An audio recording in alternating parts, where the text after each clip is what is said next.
Olá, cursista! Seja bem-vindo à nossa primeira videoaula que tratará sobre ética, direito e justiça. Por que trouxe este tema para ser discutido em nosso curso à distância? Pela importância que tem o direito com a ética e a moral, pelo elo que eles têm entre si. Lá na frente, ao longo da nossa videoaula, vocês irão perceber isso através dos exemplos que eu vou dar. Então, recapitulando o que nós vimos ao longo da primeira competência, onde tratamos de ética, moral, das suas diferenças, vamos aqui dar um conceito bem básico de ética, moral e partir para propriamente o que nos interessa, que é o conceito de direito e de justiça. Como vimos, a ética, ela vem do grego, da palavra ethos, e significa o modo de ser, o comportamento, o caráter. Então, a ética é um ramo da filosofia que estuda o comportamento do homem nas suas relações sociais. Daí dizermos que é um conjunto de princípios e de normas que estudam o agir do homem na sociedade. A moral, ela, segundo Emile Durkheim, ele diz que é a ciência dos costumes. Por quê? Porque a moral é um conjunto de regras de uma determinada sociedade. E essas regras, elas se modificam com o passar do tempo. Por exemplo, a escravidão. Lá na antiguidade, na Idade Média, era algo permitido. Hoje, nós sabemos que o trabalho escravo é proibido. Ou seja, mudaram-se as circunstâncias, a sociedade evoluiu, a moral também modifica. E a moral é aquela que traça o caminho do bom, do ruim, do certo, do errado. Mas o que realmente vai importar aqui é sabermos o que é o direito e a relação dele com a ética e com a moral. Direito, ele tem diversas acepções. Porém, eu gosto muito de um conceito que eu estudei lá no primeiro período de faculdade, que diz que o direito é um sistema de normas coercitivas que regem o agir do homem na sociedade, objetivando a justiça e o bem comum. O que quer dizer um sistema de normas coercitivas? Sistema de normas coercitivas quer dizer que o direito ele é cogente, ele é impositivo. Diferentemente da moral e da ética, o direito ele tem um papel sancionador. Portanto, aquele que descumpre os ditames da lei, ele vai responder por isso.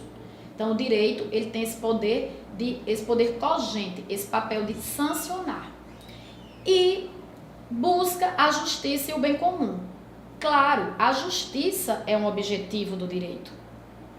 Daí, eu digo a vocês, o conceito que eu gosto de justiça é aquele que Platão diz que a justiça é dar aquilo a quem de direito for, a quem lhes for próprio. Ou seja, é dar aquilo a quem faz jus aquilo, ao que lhes é próprio, ao que é seu. Quando Platão diz isso, num conceito enxuto, conciso, pequeno, ele quis dizer o quê? Que a justiça é o que nós chamamos de equidade, isonomia, igualdade. Existe um princípio que diz que é o princípio da isonomia. Tratar os iguais de forma igual e os diferentes de forma diferente, na medida das suas desigualdades. Então, a justiça é exatamente isso. É a equidade, é a igualdade e dar a cada um o que é seu. Infelizmente, essa justiça hoje ela está totalmente deturpada do seu contexto teórico. Pois bem, vendo os conceitos de ética, moral, agora de direito e de justiça, tenho até um adendo a fazer aqui. Qual é o símbolo da justiça? É de uma deusa grega que segura uma espada, uma balança e uma venda e está com uma venda nos olhos. Isso representa o quê? A venda representa que a justiça ela tem que ser cega, pelo menos em tese. A balança significa o quê? A igualdade. A gente não pode dar mais a um e menos a outro quando eles têm o mesmo direito. É a isonomia. E a espada seria o quê? O papel de cumprir. Cumpra-se a lei, cumpra-se o direito. Então, vejam como existe essa relação.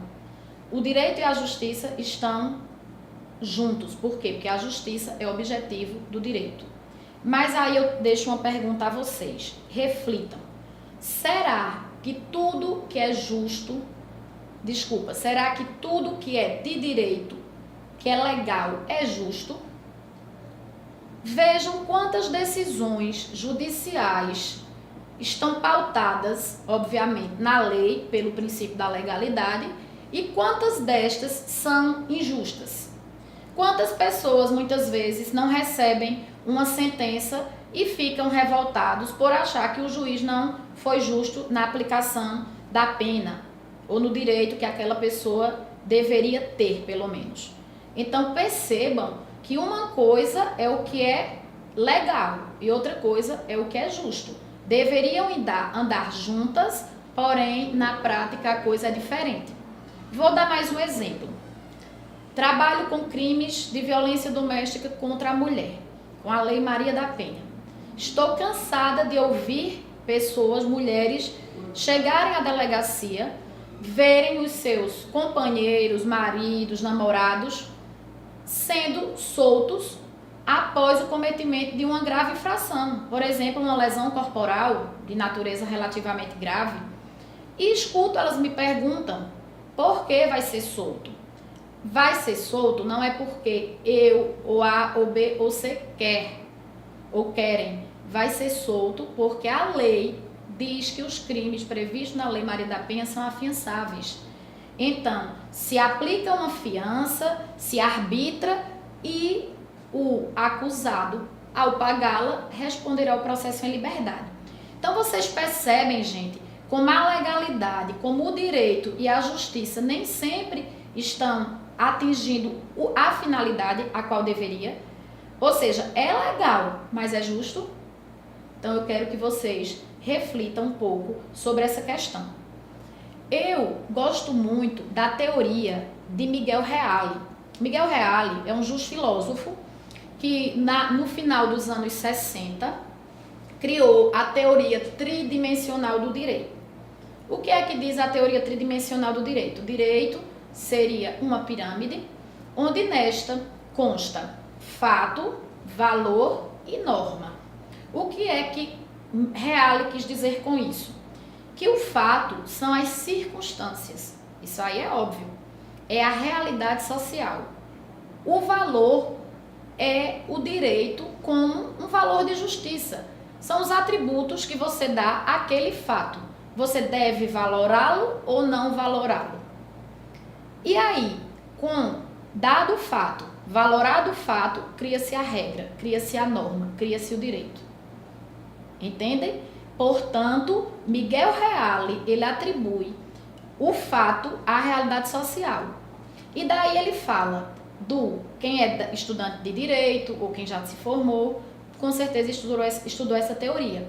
E viu lá que ele fala no mundo do ser, que é o mundo da realidade, dos fatos, e o mundo do dever ser. Né? Porque nós temos essa questão do ser e do dever ser. Os fatos e o valor é o mundo do ser. Porém, onde é que eu quero chegar com isso? Eu quero mostrar a vocês que Reale, ele saiu de um juspositivismo. O que é isso? Ele saiu de um direito cogente, de um direito positivado e entrou no lado do culturalismo. Então, para ele, a norma não pode ser puramente aquilo, seca, pronta e acabada. Ela tem que estar em consonância com os fatos e com os valores. O que acontece, gente, é que no nosso país, as leis, elas são elaboradas de qualquer forma. Essa é a impressão que eu tenho. Por quê? Porque elas deixam brechas e elas abrem precedentes para que, às vezes, o acusado passe até a ser vítima. Como vocês percebem, no modelo jurídico brasileiro, o acusado por crimes como estupro, por exemplo, como pedofilia, crimes bárbaros, crimes sérios, tem o direito de defesa que tem a vítima. por diversos princípios que estão lá na Constituição, no direito penal. É justo? É isso que eu quero que vocês pensem. Então, eu gosto da teoria de Reale porque ele diz isso. Não adianta você separar os fatos, a realidade social do direito. Então, eu acho que nisso aí, nessa teoria, nos anos 60, ele foi muito feliz. E onde é que eu quero chegar? Do jeito que nem tudo que é legal é justo, da mesma forma, nem tudo que é legal é ético e é moral. Vejamos. Matar alguém está lá no artigo 121 do Código Penal. Existe uma pena para quem mata. Porém, a pessoa pode matar porque tiveram circunstâncias que o fez praticar aquele ato. E aí, esse ato de matar exclui o que nós chamamos de antijuridicidade, que é que aquela norma deixa de ser errada ou punida, que está lá no Código Penal. Por exemplo, você agir em legítima defesa. Alguém vai matar o seu filho e você saca a arma primeiro e mata a pessoa. Você agiu em legítima defesa. Então, isso é um excludente de antijuridicidade. E aí você vai ter sua isenção ou sua diminuição de pena, a depender de cada caso. Estado de necessidade, estrito cumprimento do dever legal. Para quem é concurseiro, para quem estudou já direito, sabe do que eu estou falando, né? Eu estou dando um exemplo que matar alguém não é um ato moralmente aceito pela sociedade. Não é ato que você diga que fulano foi ético ao matar. Porém, existem algumas excludentes. Então, legalmente falando, a pessoa foi isenta de pena ou teve uma pena atenuada, mas o ato dela foi moral? O ato dela foi ético? Será que a exceção não é não matar? Porque a regra não é matar, a exceção é não matar. Vocês entendem? Então, reflitam a respeito dessas questões. Para ficar mais claro, eu vou dar um segundo exemplo. E finalizando, vou dar mais um exemplo para que vocês entendam melhor. Em 2008, o Superior Tribunal Eleitoral, ele, por maioria de votos, decidiu que os políticos, os réus que respondem a processos criminais por atos de improbidade administrativa, pessoal, atos de improbidade administrativa são aqueles que geram que o político enriquece ilicitamente, que ele prejudica o erário, exatamente através do desvio de verbas públicas, ele viola os princípios da administração pública. Então, o que o TSE decidiu em 2008? Que os políticos, que aqueles réus que estavam respondendo a esses processos criminais, eles poderiam disputar aquele pleito. Por quê? Porque não houve ainda sentença condenatória com trânsito em julgado, ou seja, o processo ainda não terminou completamente. Aí eu pergunto a vocês, será que essa decisão ela foi pautada na justiça?